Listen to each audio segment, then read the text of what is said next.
All right, here he is, Cody Durden, back on the show, this time after another impressive victory, this time over Carlos Mota, UD win at UFC Vegas 63. Cody, how are you? Good, man. Just working hard every day. Well, a lot to get to here today. I want to dive into the fight here in a minute, but first, I see that your son just got a monster of a buck the other day. So tell me how that happened and how big is this one? Yeah. So all weekend I was sick, and I was I got back to training Tuesday, but yeah, he kept bugging me like, "Take me hunting, Daddy. Take me hunting." I was like, "All right, we'll go Monday evening." So we just jump in the deer stand, and that big deer walked out, and he was shaking like no other. And I told him, I said, "Look at me." And he took his eye away from the gun, and he looked at me and said, "It's just a deer, son."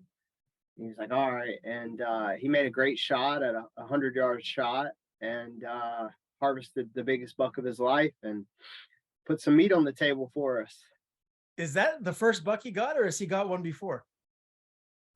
He shot his first deer when he was 7 years old with a crossbow.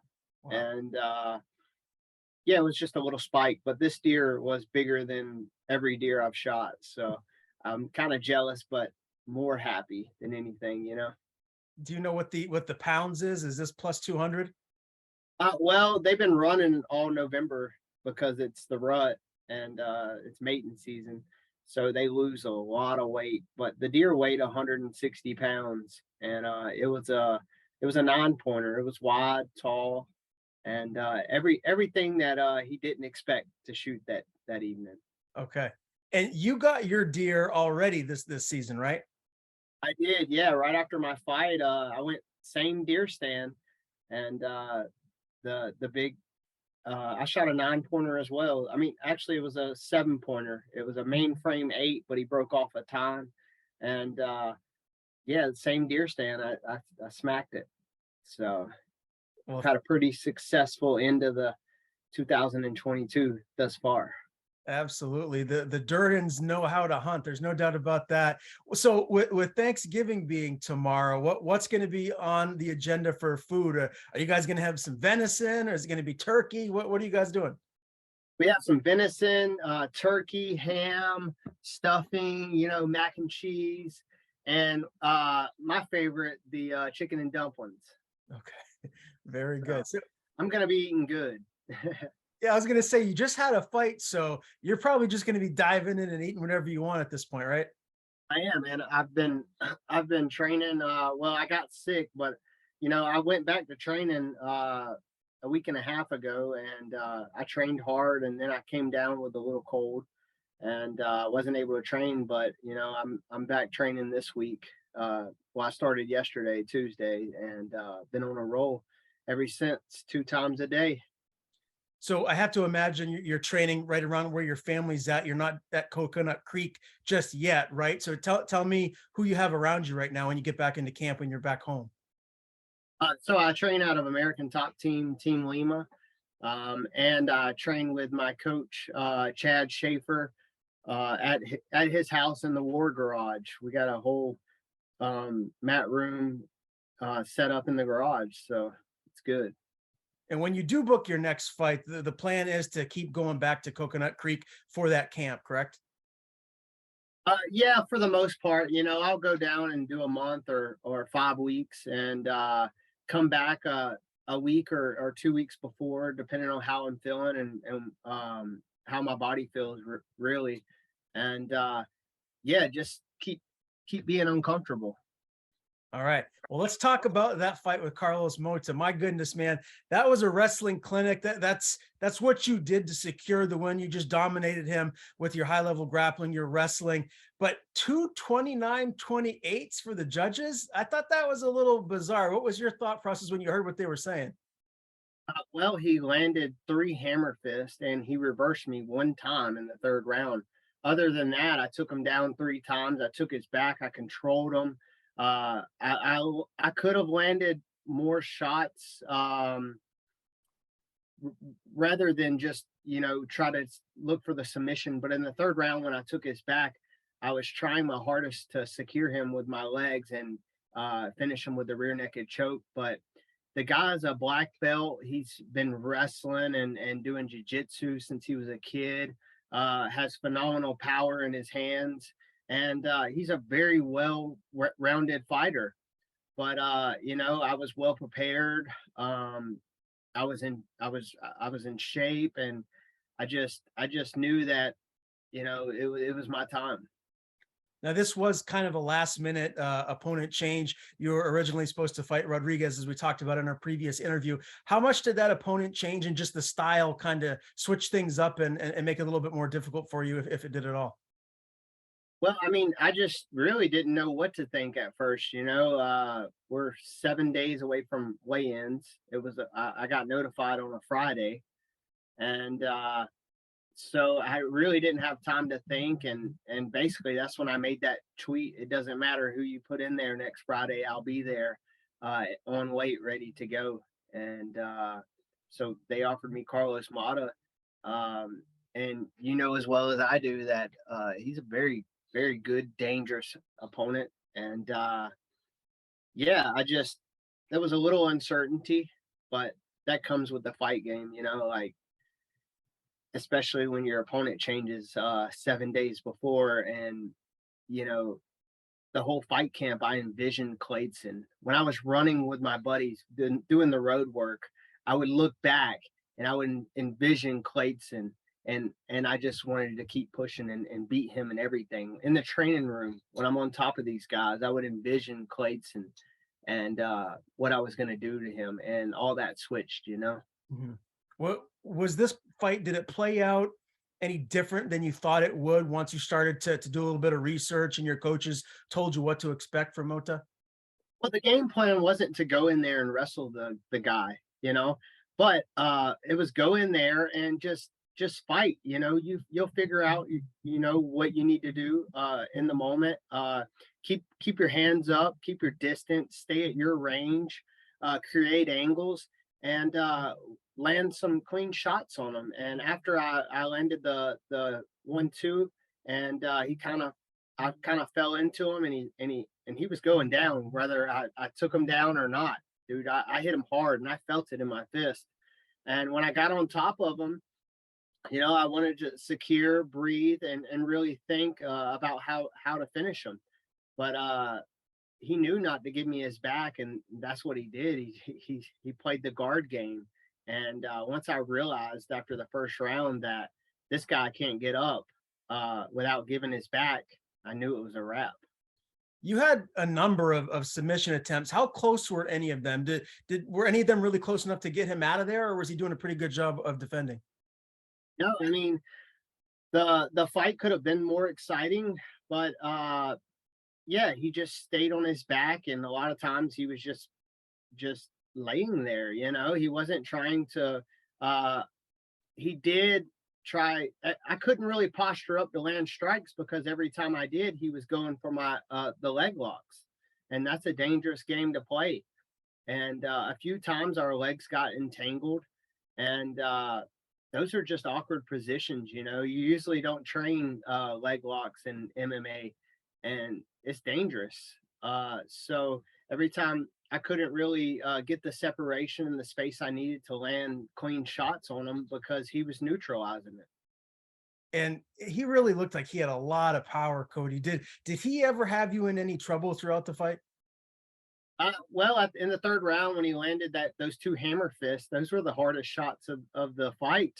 It didn't rock me or make me dizzy or anything like that. But I remember telling myself, get your fucking head up, because he's gonna hurt you if he hits you with a few more of those. I do remember that. So at the end of the fight, at the end of the third round, I have to imagine you felt really confident that you were going to get your hand raised, that you did enough to get the win. What did you think of like your cardio, your fatigue at that point? Because I was tired just watching the fight. I wanted to know how you felt. Well, I mean, he was on his back the whole fight, just about. He was, and I was the one trying to press the action, go to half guard, land shots, land elbows, and yeah, I mean, just the pressure of holding him down, and I couldn't give him much space. And every time I tried to give myself space to land strikes, he would always go for a leg. So I did what I had to do to win the fight. Um, as far as taking the back in the third round, I've been working a lot more on my submissions from the back because I really feel like I could have finished them. Uh, and I made a mistake on the back, which led to him reversing me. So I got to work. I got to keep working that. Well, ultimately, man, it was a very dominant performance over a really high level fighter, former LFA champion. How pleased are you and your team just overall with this win? I'm satisfied, man. I'm satisfied, but I know I have to continue to get better. When I go to Coconut Creek, I train with guys better than me, and the improvement that I've uh, seen over the last year is phenomenal. When people tell you and when you feel it yourself and you see the results, you're doing something right. And I have to keep going. Yeah, no doubt. I wanted to ask you too about just the criteria for performance of the night, because I don't know, a guy like me, someone that just loves every aspect of MMA, really appreciates what you just did, going in there and beating a tough guy for 15 minutes and doing it soundly. And you get all these quick finishes that are getting performance of the night bonuses. What is your thought process on just the criteria for that? Because I mean, I would say that there's some people that would think that your win over Moda could have gotten a performance of the night just based on 15 minutes of solid work, dominant positions over a really tough opponent. Yeah, I mean, listen, when I come home and I kick my feet up and I put my fireplace on and I grab my remote and I turn my TV on and I go to ESPN Plus, I type in Cody Durden and I watch myself beat the hell out of this guy for 15 minutes. It's awesome. Just knowing that you're so much better than this guy and that it wasn't a lucky shot or you didn't win by mistake. You dominated. And that's what I enjoy about it. I do think that I could have got performance of the night, but also I thought I could have got performance of the night when I got the knockout over JP Vaz in 1 minute and 8 seconds, Mhm. but I didn't. So I messaged Dana White and I told him thank you for everything, and I'll continue to work hard. Okay, I love that attitude, man. Well, again, congrats on the big win. Very impressive one at UFC Vegas 63. Let's talk a little bit about this whole Ode Osbourne beef and what happened there. I mean, I've seen so much back and forth, and just tell me how this all started and just your thought process on him now having an opponent. It's Denny's Bonder. It's February 25th. It's not you. I think a lot of people thought that's what it was going to be. Yeah, I mean, he tweeted me. He wanted to fight, and the fight didn't come to fruition. Uh, us fighters, we don't pick our fights. The matchmaker Mick Maynard, Sean Shelby, and Dana White have a meeting on Tuesdays in the war room, and they go over the fights that that suits best for the UFC. And they didn't put it together. So you knowing me as an athlete and as a person, I usually fight whoever the UFC offers me. That's how it's been for the last 2 years. And yeah, but So I would have whooped his ass though. I, Promise you that. I have to imagine that that's a fight that you still hope happens down the line. Did this whole back and forth, did it come about? Did he start it with tweeting at you first? Yeah, I mean, he just tweeted that he wanted to fight or whatnot, which is I get that a lot. Jake Hadley, Ode Osbourne, a lot of these guys. The only guy I called out was recently. Since I came back from ACL surgery, was Jeffrey Molina. That I can recall. I called out Jeffrey Molina, but all these other guys they want to tweet at me and fight me, which I'm cool. Like I'm not scared of anyone, like look at my resume. I fought Chris Gutierrez 6-day notice, up a weight class. I fought Carlos Mota 6-day notice. LFA champion. It doesn't matter to me. I fight. This is my job, and this is the way that I put food on the table for my family. And at the end of the day, it's just business, not personal, Right. you know? Did you think that any of the stuff that he was doing on social media was funny? I mean, I think you got a pretty good sense of humor. Was there anything that you was like, okay, that's a good one? Yeah, man. I'm not even gonna lie. That one where he was taking notes on his computer and the turtle made the noise. That that was funny. I'm not gonna lie. I literally laughed. But after that, it was kind of like, all right, it's just a little too much. The other stuff wasn't funny, but that one post was very, very funny. I laughed. I even liked it. So what do you think of this matchup, Ode Osbourne and Denny's Bonder, again, February 25th? How do you see that matchup going? I know Osborne has he's got the reach, the height, and the experience. Um, Bonder, I think he's fought one time in the UFC and he got injured versus Malcolm Gordon. So that's the only fight that I've really watched of him. So I would have to go with Osborne. He's got very good striking, uh, and coming off a arm injury. I can't remember what happened. Either he broke his arm or his elbow or something. He's got a tough task ahead of him in Ode. If you were a betting man, do you think the UFC is going to match you and Ode in 2023? I don't know. Molina's had a lot to say after I win or after I lose, and I've had a lot to say after he wins. So yeah, I mean, you just never know. I don't know. Uh, we haven't been seeing as many call outs lately. Maybe because fighters aren't getting who they want or who they think they can beat or who they choose. So it's a tough one. I always get who I don't expect. So When is the perfect time frame for you, Cody, to jump back in there? When are you hoping to make your next fight inside of the octagon? and I love to fight. I wish that they would have gave me the opportunity to fight December 17th against well, I think his name's Albazi, Amir Albazi. Yeah. And I don't know if I'm saying that correctly, but he's a very tough opponent, a very good opponent. He's ranked number 8, and I'm maybe would have took that opportunity, but um, February, March is I think I'll be at my best then. Let's get through the holidays and get through the family time.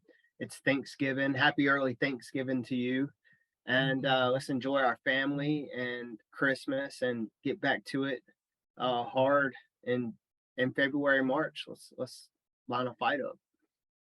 Well, it's always great talking to you, my man. Again, happy Thanksgiving to you and your family. And we will, without a doubt, we'll get another interview in before your next fight, whenever that may be. Again, Cody Durden beats Carlos Mota at UFC Vegas 63 via UD. Before we do sign off, as always, man, I want to give the floor to you. Tell people where they can follow you on social media. You have anyone to thank? Floor is yours. Yeah, I want to thank my a friend of mine, Stephen Felton, for everything he does for me. He helps me out with fight camps, helps me out with a lot of things, and also want to thank Barber Orthopedics, Scott Barbara, and Athletic Apparel. Thank you for all the support and everyone who supports me. Let's keep winning. Let's keep it going.